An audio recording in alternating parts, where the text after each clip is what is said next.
All right. Well, welcome to this Social.Cooperative happy hour water cooler. I do have a beer on my desk, so that works.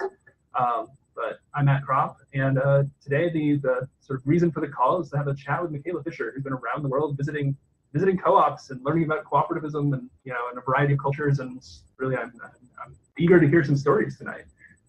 But before you introduce yourself, maybe we can just kind of do a quick round for some of the other folks who are on the call. I do want to say Josh Davis is here, but he is having some internet issues, so we'll just wave at him. But Emi, do you want to introduce yourself?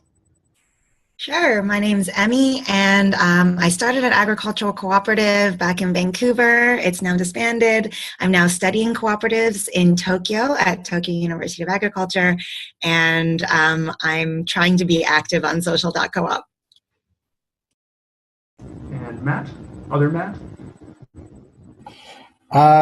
Yeah, I live in Colorado Springs, Colorado, after living in Japan for a long time, and I'm looking here to sort of do movement education work around worker self-organization, combination of those things. Especially interested in solidarity economy, and I studied that at Mondragon University, so I'm interested in the Mondragon example too. And also in Social.Coop and a couple of other organizations like that. All right, and Michaela. Yeah, so hi, I'm Michaela Fisher. My interest in co-ops started at Wesleyan University, where I was coordinating the local food cooperative there. I also have interacted quite a bit with the USA Cooperative Youth Council. I went on one of their sort of experiential learning trips to learn about co-ops in the Bay Area, and helped facilitate the cooperative empowerment course that we've just sort of released to the public at Wesleyan University about cooperatives. And I got this fellowship to study cooperatives around the world for a year, which is what I was doing the past year. So my final project description was sort of studying cooperatives as a tool for the social and solidarity economy. So really focusing on that link and that sort of ideology of cooperatives.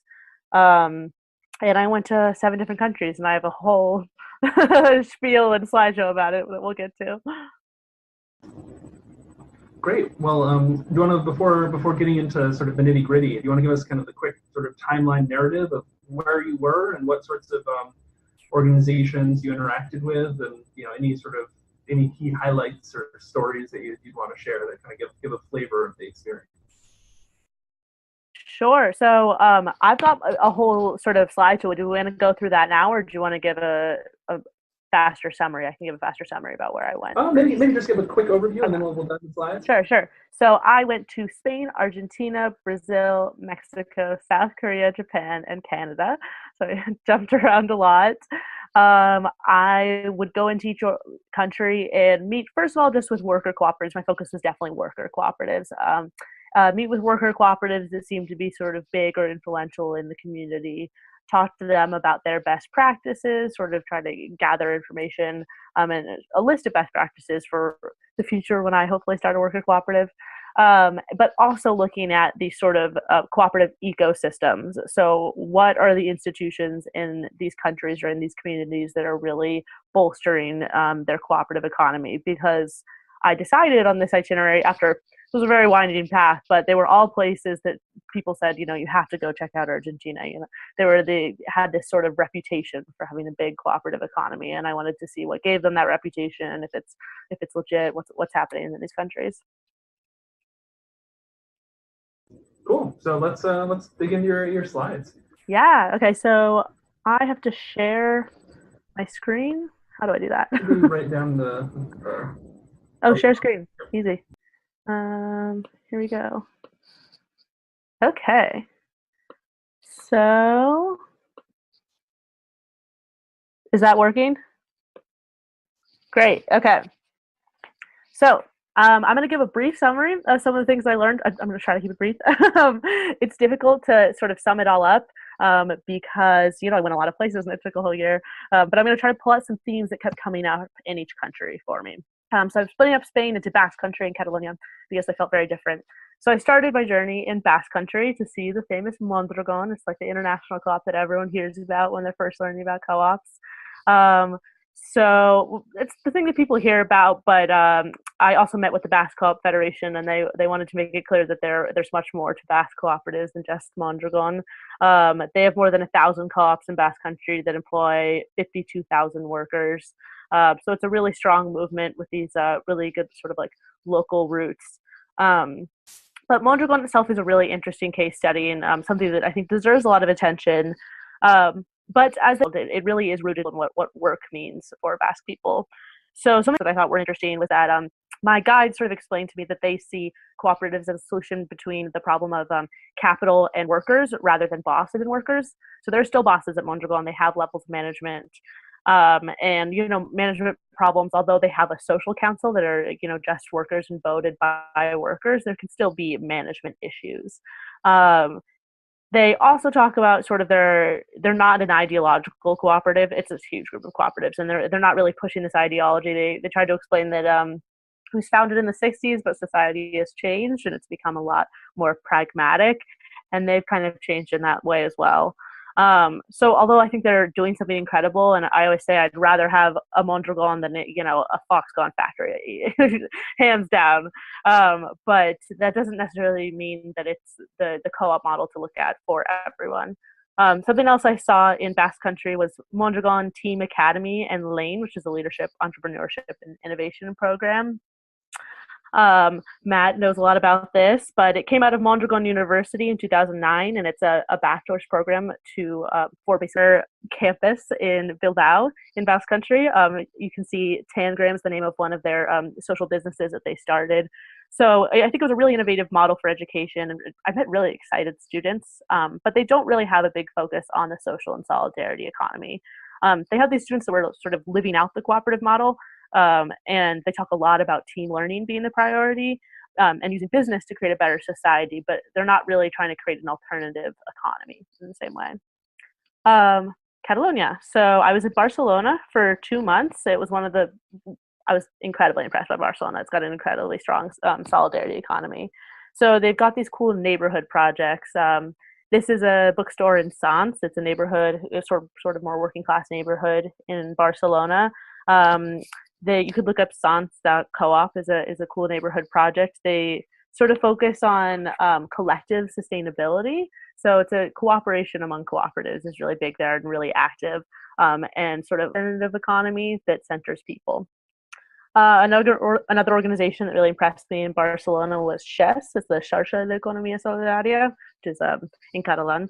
XES here is a picture of a fair that they put on, the Solidarity Economy Fair of Catalonia. It was really fun, as you can see, lots of families. They are focused on this idea of sort of a plural economy. So someone from XES explained to me that they see 3 types of economies. There's the public, the capitalist to tip the scales in the direction of the solidarity economy, instead of having sort of what be the capitalist economy.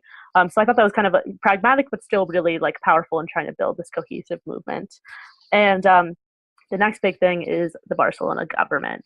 XES, the Xarxa, gets funding from the Barcelona government. This is Esther Vidal. She's the director of the Social and Solidarity Economy department in their municipal government. So first of all, it's cool that they have that.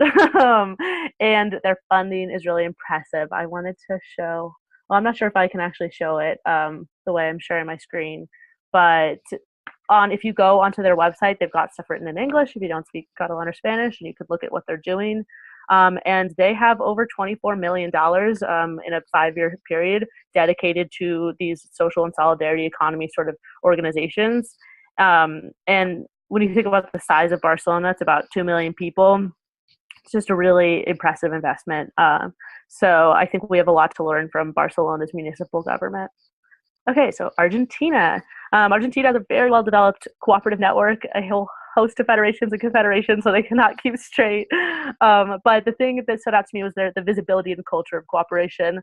This is the Centro Cultural de Cooperación. It's on Avenida Corrientes, which is sort of like the Broadway of Buenos Aires. It simplifies like how important and how normal cooperation is for Argentinians. Their cooperative movement gained a lot of international attention after the 2001 financial crash in Argentina with the Fábrica Recuperada movement. So that was sort of one wave of this movement where workers would take over factories that had been abandoned by their owners and say, fine, if you're not going to invest in this anymore, we're going to keep it going as a cooperative. This is Chile Verde. It's a famous printing co-op that's part of the Fábrica de Cooperative movement. It's also a community space. And something that comes up a lot in that movement is sort of autogestión, with this idea of self-management and management without exploitation. So I think that's a powerful sort of ideology that's leading it. And I thought a lot about community spaces. Oh, this is Chile Verde again, a talk that was happening there. So I thought a lot about community spaces in Argentina because they have a lot of these multi-use spaces that are dedicated to the solidarity economy. So this is La Toma in Rosario. It's in an occupied building that workers took over. It's a free organizing space for solidarity economy organizers, but also a business or a place for businesses. So there's, a bakery here, a grocery store. I got my haircut there. I was just really impressed by sort of their ability to grow these collectively managed spaces that are both successful businesses and really radical. And here's another one that I liked in Buenos Aires, is the Mercado de Economía Solidaria in Palermo, a neighborhood there. So this was cool because it's just a really fun and nice place to go. It's really inviting for people who don't know the politics of it. It kind of looks like the High Line Market in New York, but it's like, okay, moving on to Brazil. So Brazil, I learned a lot about anchor institutions and how they're utilizing universities. So there were a lot of universities that created co-op incubators in the 90s. Often influenced by Paul Singer's work, who is a really influential economist and philosopher that talked about the solidarity economy a lot there. So universities would have these co-op incubators, and that would sort of trickle into the culture of the towns that they were in. So this is in Sao Carlos, outside of Sao Paulo. And that was at the university. And this picture is of a sort of municipal center for the social and solidarity economy. So because they had this strong anchor institution, it sort of like allowed community spaces to grow with the municipal government and to create this sort of culture of cooperation. Another space that I really appreciated was outside of Sao Paulo again, called Agencia Popular Soldada Trinidad. I'm sorry for everyone who speaks Portuguese, that was probably terrible. But the safe space for women who are facing violence in their community. But something about violence, it's about bringing the economic and cultural issues to the center. Start up their business or like business resources because they want to support women. But they're also doing this or doing training and awareness about the idea that it's not just that you're selling something, it's not just your business, you're forming an alternative economy in your area. So what does this economy look like and how can we work together to make it grow? This is another picture of the space. So it was amazing art there, really a cool community space. Mexico, let's see what I learned. So in Mexico, the idea of anchor institutions, universities, the importance of universities came up again. This is the Laboratorio de Innovación Económica y Social in the University of Puebla. So this was another place that I interacted again with programs. They are sort of connected to this laboratory. And so it was interesting to see how these ideas that kind of grew out of Europe could adjust themselves to a Mexican cultural context. So for example, there were a lot of solidarity economy projects there to get youth involved to reduce violence, like to get them, out of a violent situation or give them something, some economic growth outside of a violent situation, which is, a big problem in a lot of areas in Mexico. Mexico is also the first place that I went where I saw a large public forum that was actually talking about market capitalism in a critical way and looking at that big of a picture. So I went to, this is a picture of the Encuentro de Economía Solidaria y Economía Azul in Mexico City, or it's the blue economy. And they had this Brazilian philosopher and organizer named Euclides Mantz as a keynote speaker. And he talked a lot about circuitos, or like sort of these economic circuits that they're trying to create in Brazil, where groups of families, about 15 to 20 families, decide what they need together and then produce based on need.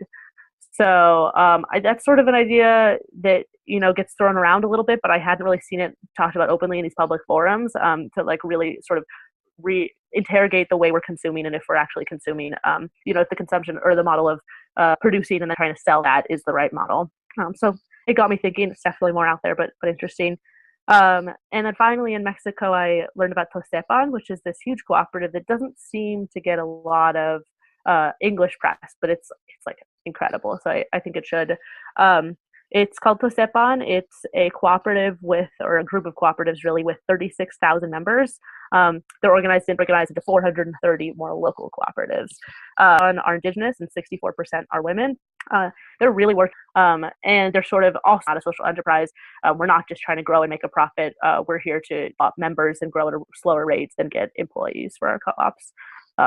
If you want to go visit them, you can do it. They have an eco-tourism business. This is called Tosepan Cali in the state of Puebla, and it's really beautiful. So I'd recommend it. South Korea. So totally different context, flew across the world, facing very different issues. Basically, there's an issue of increasing inequality and shrinking middle class. That, we've heard that a lot in the United States. That's really been shocking Korean society over the past 20 years. So some things they're doing to address that. A pretty big institution there is they call it iCoop, or we maybe say iCo-op. It's this big food co-op in South Korea. Oh, here's a picture of the 7 cooperative principles written in Korea. It just really impressed me because focused on sort of this larger development of the social economy. So an investment fund. And another thing that's really big in the South Korean co-op movement is that there's this big municipal revival led by the mayor of Seoul. So his name is Park Won-soon. He's really in favor of co-ops and the solidarity economy. Very influenced by the European cooperative movement. He even went on a trip to Spain and Italy to sort of see what European co-ops are doing right. And he's built this thing called Innovation Park. It kind of looks like a Google campus, which was interesting to see, but they've got an insane amount of space for these sort of like innovative solutions to problems. And I saw MTA there again. They showed up all around the world. There's the MTA offices, and you can see where they have projects.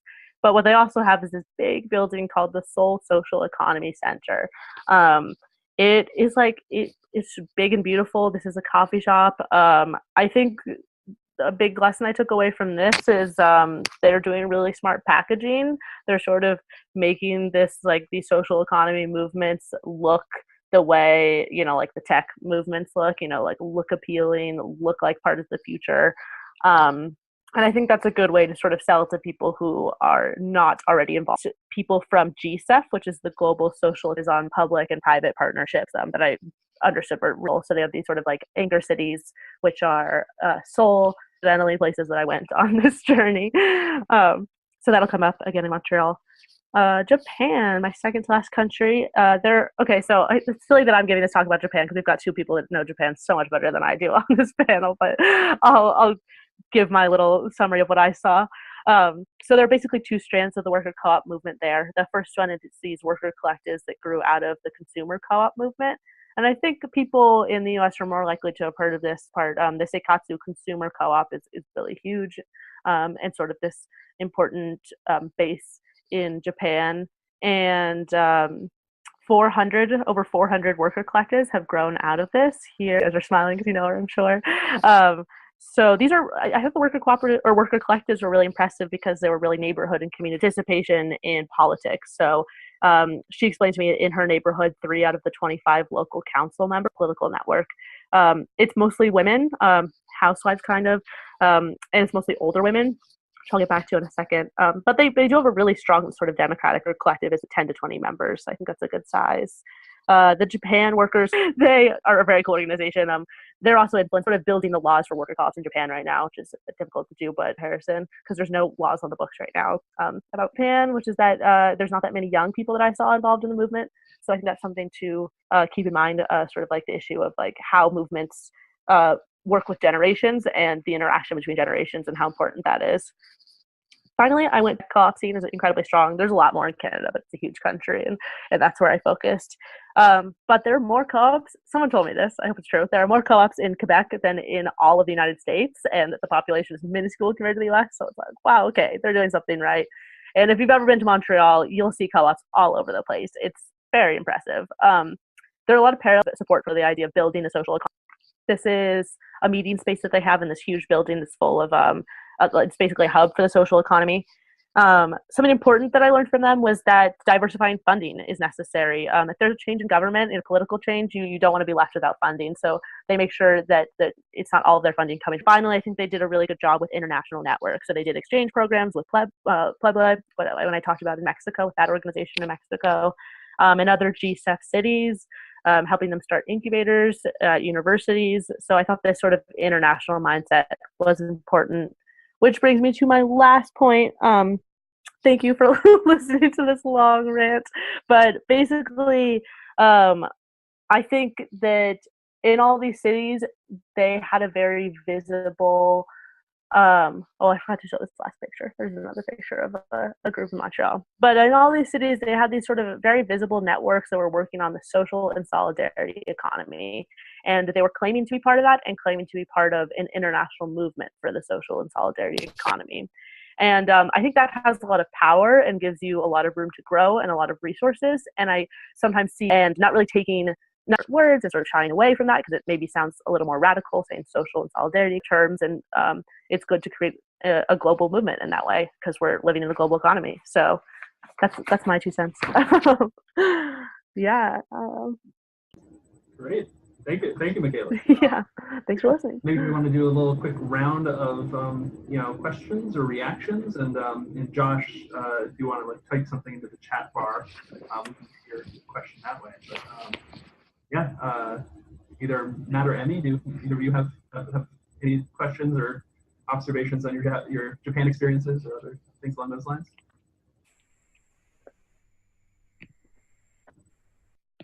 Emi? Okay. Wow. I mean, just first, my reaction is just, this is so great. I think I'm so envious.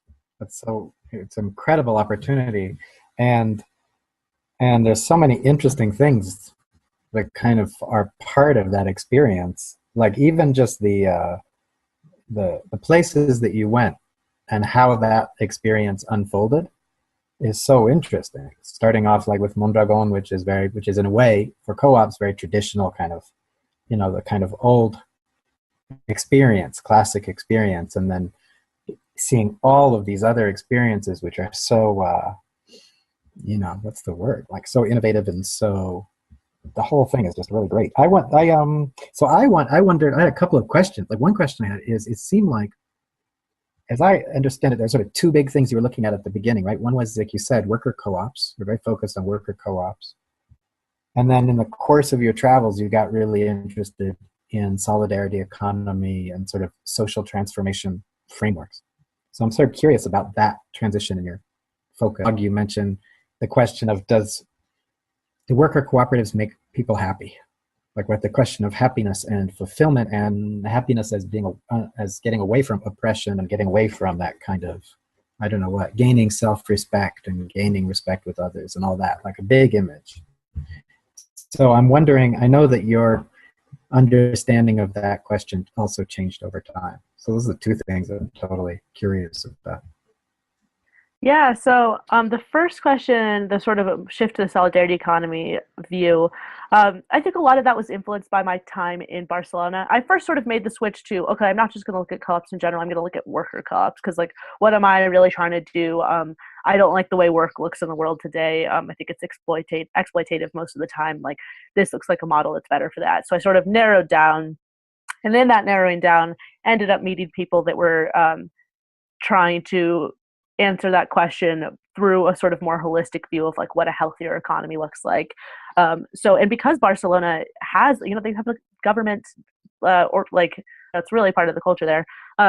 So I thought that was a helpful framework for also allowing for a kind of being able to step out of the box of just a co-op and see what are other organizations that are part of this movement, and how can we all work together, even if I'm, excited in particular about the worker co-op movement. So that means I would include things like I interviewed a street newspaper. There's like a movement around the world that started in London where people who are homeless can get a different form of income by selling newspapers. And in Argentina, in Buenos Aires in particular, it's called Hecho en Buenos Aires. That newspaper is focused on the social and solidarity economy. So yeah, so it's not a worker co-op. It's not owned by the people who are homeless themselves, but I would consider that a solution that's sort of part of this network. And they also, that organization has relationships with the cooperatives in their neighborhood. So I think that sort of the fact that they align themselves with the social and solidarity economy, and so do other worker co-ops, means that instead of just individual individual businesses or whatever trying to change things, you have a direction to go in together. So I think that's sort of where that came from. And I'm still learning about it, at different tools for the social and solidarity economy and what that really means, because people can define it. I asked a lot of people, how do you define the social and solidarity economy, and got as many answers as people that I talked to. But your second question, worker co-ops and happiness, that was another thing I started doing, asking everyone, so do you feel happier? If you're a worker at a co-op, do you feel happier? Some people just went, of course. I got to see, and definitely reinforced some things that I had, guessed before about working at a co-op. First interview ever, my first week in Barcelona, and the person I was speaking to said, it's not about happiness, it's about the fact that in a worker co-op, workers have the ability to collectively determine their future. Maybe I'll get fired tomorrow, it's possible. You can decide as a group what is our future going to look like, and work towards that. And so he's like, it's not about happiness. And then I grew to think, maybe that actually is connected to happiness. Having that sort of agency, I think, does make people happier. But then there's always the stress. There's the thing that kind of holds people back, which is you're an owner of a business if you're a worker owner at a cooperative. So that can be a very stressful position. I think a good sort of remedy for that I actually heard way before all of this in the Bay Area was union co-op combinations. So people who are worker co-ops but still part of a union, because they want to hold themselves to the... Okay, great. So we're recording again. So I was talking about iCoop and how they are, really a business, and say that they're unlike, by contrast to Stepan, the cooperative in Mexico, that I was really impressed by. They're like, we're here to support the community. We're a community organization more so than a profit-driven business. So, they kind of have these very different views of like what it means to be a cooperative, but they still really impressed me just because their level of community involvement, like they really care about their members, and their members seem to really care about the cooperative. They have a lot of member groups that are like, they're not just there to shop and talk about food justice. They also go to rallies for environmental justice, and they do put together this fund that I mentioned for starting other cooperatives. And I think a lot of that was their alignment with the social economy. So they know they're not, an island, that they're part of this larger movement. Like, what does a healthier economy look like? So that was exciting to see. But I think a big lesson for me was the embracing diversity. I think it's really easy for people who are activists to see one way of like doing cooperation and one way of doing worker cooperatives that works. But the biggest thing is that it's, there's context. Like co-ops exist in an entire like political history, a history of a neighborhood, a personal histories of people. And it's a very malleable form, which means it can work really well, but it can also kind of like lose its values. So there's this like really tricky balance between letting it change based on context and remembering like the co-op principles and values, and sort of the values of and I think for me, like the values of being part of a larger movement for a healthier economy. So one question I have is, I definitely have had my moments of, being a co-op tourist, so to speak, where, I think on my honeymoon in Nova Scotia, my bride allowed me to spend a day in an archive, digging for some letters. But so it's always kind of interesting to go to a place that's very much rooted in its place, right, and almost designed to be rooted in its place, and to be an outsider coming into it. So can you talk a little bit both about kind of like what sort of how that experience as an outsider coming into these different places played out, and then particularly kind of you know, not just as an outsider, but as an American, you know, what that sort of relationship felt like, and what those perceptions of kind of where you were coming from, and maybe what the perceptions of what your agenda was, kind of played out in your relationships and the interactions with these different groups of people around the world. Yeah, I'm just taking a note. Yeah, that definitely, being an American is a big theme when you travel, and it really kind of colors your experience. I think looking at co-ops in other places, it can be it's a strange experience, because you have these competing emotions between like, wow, I'm meeting these people from all around the world, and we can kind of connect instantly over these shared values, and sort of like excitement about like the fact that, like, you know, a different world is possible, and we're working to create that. So that's kind of like an amazing instant connection that, like, I recommend anyone who's part of co-ops, you know, if you go travel, find a co-op to talk to, because it's awesome. But it also was like, at some points, felt really alienating. And it kind of hit me at the very beginning when I was in Basque Country and Catalonia. They both have their own language, and the people who are these are nationalist movements, like, we are Basque Country, we're not Spain. And I was thinking, like, I'm not Basque, and I'm never gonna be Basque. Like, what is my role, sort of looking at these cooperatives, and like interacting with these cooperatives? And I kind of learned to embrace it after a while, because it's just the reality of the situation, and sort of seeing, just being a learner, just being a fly on the wall can be helpful and be okay. Being an American definitely shifted when I went to Latin America. There were some spaces in Argentina in particular where I would, say where I was from, and people would give me a little speech about how American foreign policy ruined Latin America, a lot of Latin American economies, and I'm like, I know I'm on your side, man. So that can be challenging.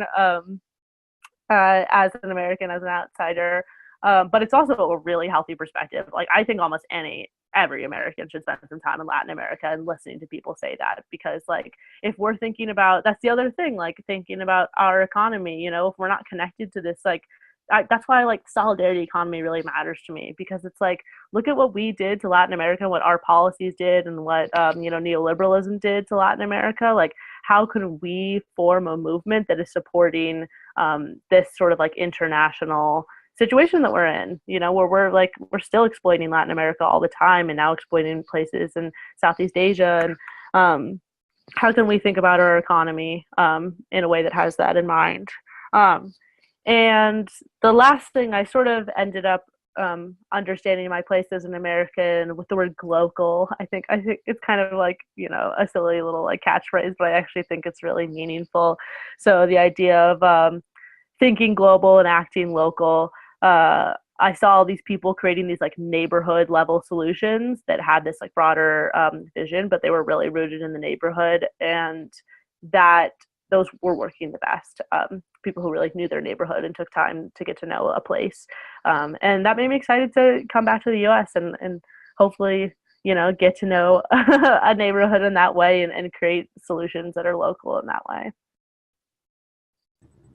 So one follow-up on that that's I've kind of got pieces of and I find interesting are those connections that can happen between the the solidarity economy institutions and that sort of sense of either local identity or nationalism or things like that.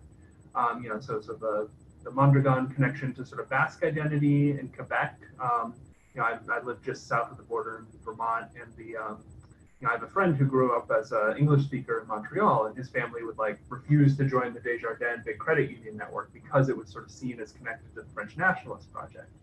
And then sort of the connections to indigenous cooperatives in Mexico that you were talking about. So do you have any like thoughts or reflections on that sort of, the place of co-ops? And it feels like there's some sort of ambiguous nature or character to them that can kind of come up in those sorts of situations. But do you have any kind of do you see any threads between those different places?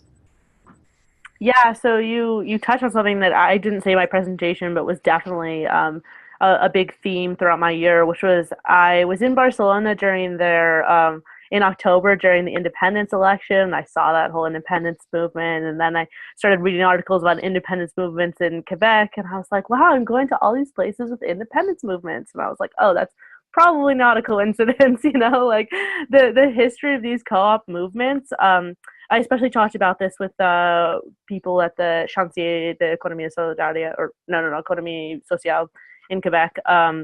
They were saying that their co-op movement grew out of this sort of like poor French-speaking, poor francophone farmers, and that's what you mentioned, Desjardins. That's how that that credit union grew out of that French-speaking farmer population.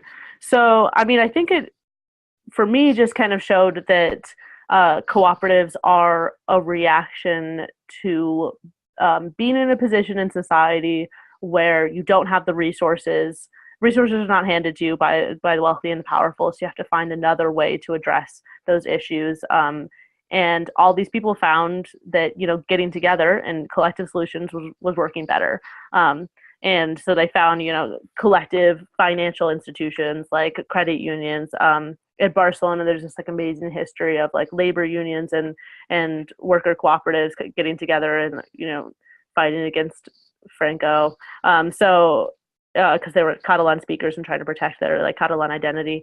So I think it's sort of like there's a correlation that comes out of the history and the history of using cooperatives as a form of resistance. And I think that like drawing on that history is really important. And there's always the question when you're talking to people about co-ops in the United States, like what is the U.S. version of that?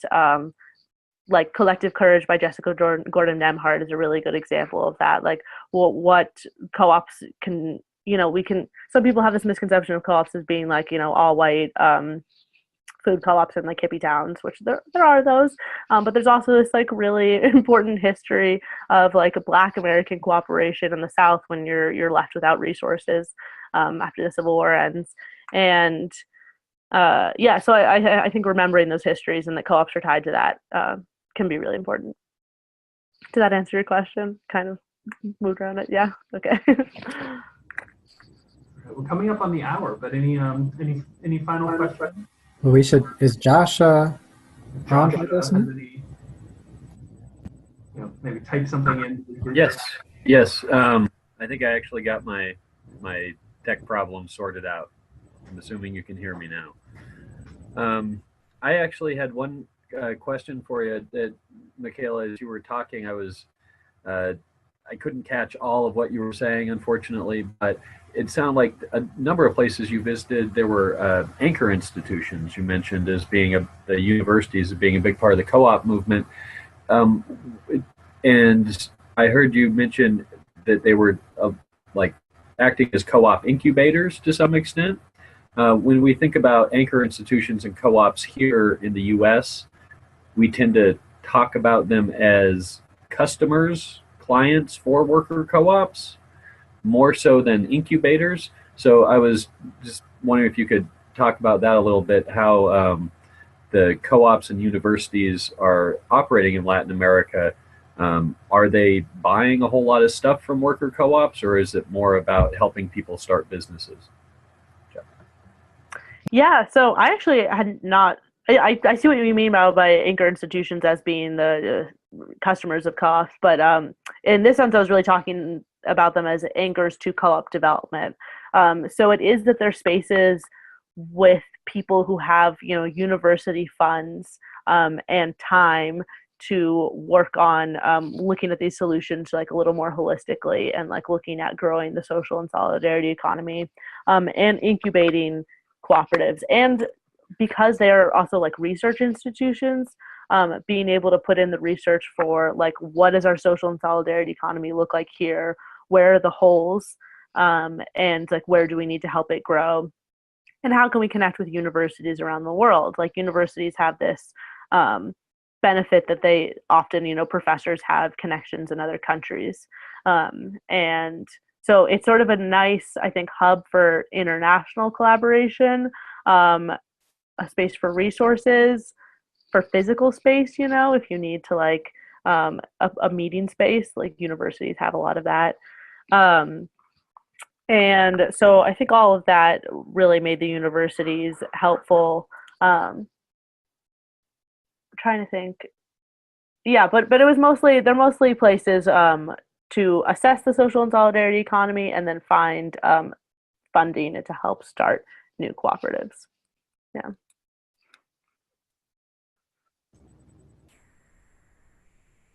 Great. So any final questions for Michaela before we wrap up? Looks like Matt has one. I just have to ask the question that it must be on everybody's mind, which is what next? Because this is like such an incredible experience, and you've like obviously changed your thinking and everything, and your awareness. And so I'm so curious, like out of this experience, and all the different things you've seen, which things really made you most excited? Like, oh, here's what I really want to do. Here's how I have to get going. Yeah. So I knew you'd ask that. I don't know exactly what next. I am moving to New York in a week. So if anyone wants to hang out with me in New York City, please let me know. And this is to anyone who ends up seeing this, if you want to connect, like I'm really happy to talk more about what I learned and really want to do that. So there's that. But in terms of, there's so many ideas I had along the way where I'm like, I have to take this and do this in the US. I think the things that got me the most excited were maybe because I'm close to university age. I just graduated a year ago. The idea of universities and how they can be important in the co-op movement. There's a space of funding and a space of excited people who want to change the world. And I think if we can like use that energy and that money for the co-op movement and for the solidarity economy, and if we can like make that more of a thing in the United States, that would be a really important step for the movement. So that's one thing. And then the other thing was the sort of community spaces that I saw in Argentina and Brazil. Like I showed some pictures. They're really based in this sort of like Latin American, like left-wing, like powerful worker movements that like you'd have to shift a little bit for the American context, because especially Argentina, we don't have the same labor history that they have. But those spaces, like, sort of being both marketplaces and organizing spaces, I really loved that idea because it turns activism, it reminds you of the connection between economic justice and other forms of justice, and I think they're really linked. So having more spaces like that in the United States, if I could start one day, that would be really cool. Yeah, but right now it's more about like I kind of feel like I have to do a Watson in the US. Like now I feel like I know other countries better than the US at this point in terms of the solidarity economy. So I'm gonna do some exploring Watson style in New York City.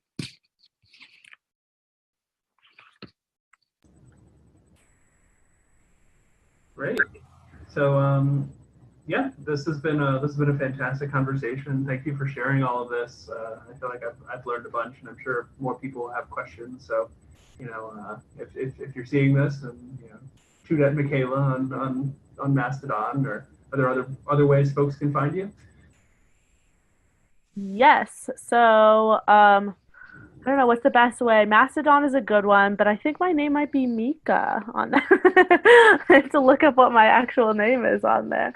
I know Matt mentioned you have a blog, so yes, so I do have a blog. My blog is michaelafisher.me. So two places. If you're on Mastodon on social.coop, I'm at Michaela Fisher. So Michaela spelled like Michael with an A, Michaeela Fisher, Fisher. Same as my blog, michaelafisher.me, and on there is a contact box where it'll send an email to me. So through Mastodon or through my blog are two really good ways. Great. Well, with that, suppose we can wrap up the recording, and thank you. Yeah, thank you so much for taking the time to do this. I really appreciate it.